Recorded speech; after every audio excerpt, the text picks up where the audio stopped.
Lazare est malade, d'une maladie pour laquelle il n'y a pas de guérison. Nous ne savons pas combien de docteurs il y avait à Béthanie ou à Jérusalem qui n'étaient éloignés que de quelques kilomètres. Mais nous pouvons être certains qu'il se trouvait des docteurs dans la contrée et que les sœurs avaient pu en appeler un au moins durant ces 4 jours. Mais quel l'effet au nom des docteurs avait été impuissant. Lazare devait mourir dans le plan de Dieu. Il était atteint d'une maladie pour laquelle il n'y avait pas de guérison possible. Et Jésus lui-même, qui avait ressuscité à plus d'une reprise les morts, n'interviendra pas dans ce cas. Il refuse positivement d'empêcher la mort en ce qui concerne Lazare. Il nous est simplement dit que lorsque Jésus entendit parler de la maladie de Lazare, il resta où il se trouvait pendant 4 jours. Ce fait naturellement causait le grand problème des sœurs, et cela donna une base aux ennemis.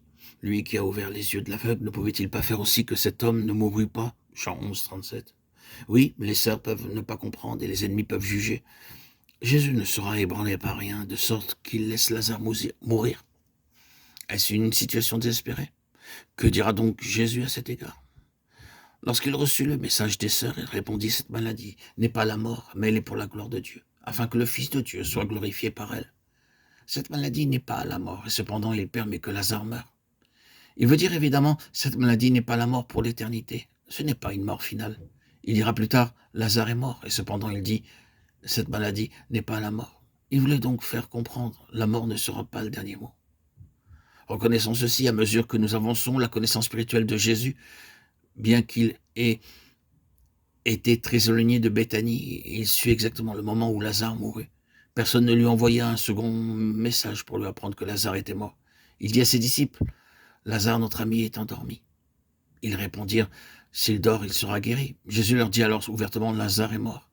Jésus connut dans son esprit que Lazare était mort, et il connaissait toujours dans son esprit où se trouvait la mort, et où il y avait la vie. Si le Seigneur Jésus est en nous, par son esprit, nous savons toujours si les choses sont vivantes ou mortes. Nous pouvons nous trouver parmi certaines personnes et dire, oh, il n'y a point de vie ici, c'est mort. Ou nous pouvons être au milieu d'autres personnes et dire, oui, il y a la vie ici. Nous le savons dans notre esprit. Personne n'a besoin de nous dire si certaines personnes sont mortes ou vivantes. C'est là une marque du Seigneur Jésus. Jésus connut le moment où Lazare mourait. Nous avons ici l'arrière-plan juif, le sens immédiat de cet incident, c'est-à-dire son lien avec l'ancien Israël.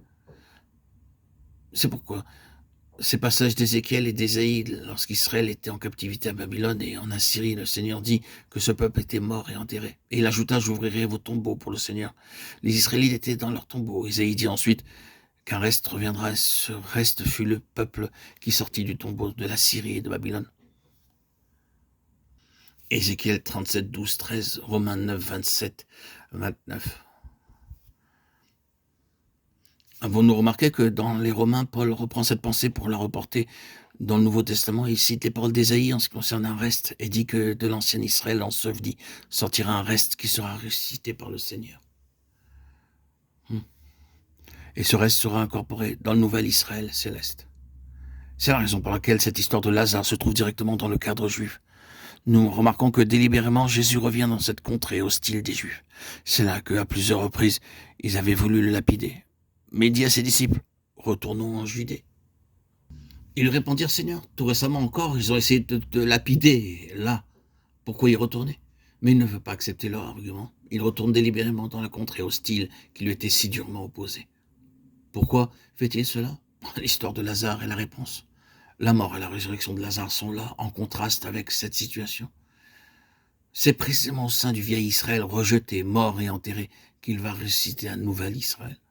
L'on aurait pu penser que, alors que le Seigneur désirait commencer son œuvre nouvelle, il se serait dirigé dans un autre pays. Il aurait pu dire « Oh, je ne peux rien faire ni à Jérusalem ni en Palestine, allons en Inde ou en Chine et recommençons tout à nouveau. » Mais il retourna délibérément en Judée et dit « Dans ce lieu de mort, j'établirai la résurrection. »